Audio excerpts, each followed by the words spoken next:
ഇന്നൊരു കൂട്ടുകറീൻ്റെ റെസിപ്പി ആയിട്ടാണ് വന്നിട്ടുള്ളത്.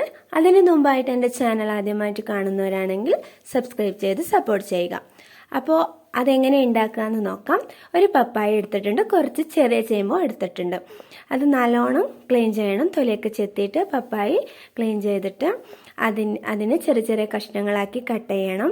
പിന്നെ ചെറിയ ചേമ്പും അതുപോലെ തന്നെ അതിൻ്റെ തൊലിയൊക്കെ കളഞ്ഞ് ക്ലീൻ ചെയ്യണം.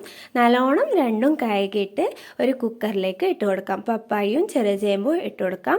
പിന്നെ അതിലേക്ക് ഒരു 3/4 ടേബിൾ സ്പൂണോളം മഞ്ഞൾപ്പൊടിയും 1 ടേബിൾ സ്പൂൺ മുളകും പൊടിയും ആവശ്യത്തിനുള്ള ഉപ്പും പിന്നെ പുളി നല്ലോണം ഒഴിക്കണം.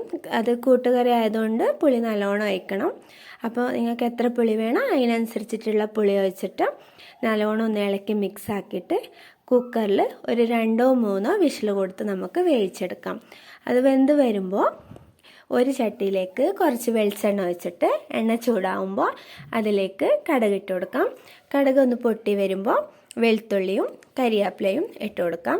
അതൊന്ന് റോസ്റ്റായി വെളുത്തുള്ളി ഒന്ന് റോസ്റ്റായി വരുമ്പോൾ ഈ കൂട്ട് അതിലേക്ക് മിക്സാക്കി കൊടുത്ത് നല്ലോണം ഒന്ന് ഇളക്കി കൊടുക്കണം. ഒരു 5 മിനിറ്റോളം അതിനെ നല്ലോണം ഒന്ന് തിളപ്പിച്ചെടുക്കാം.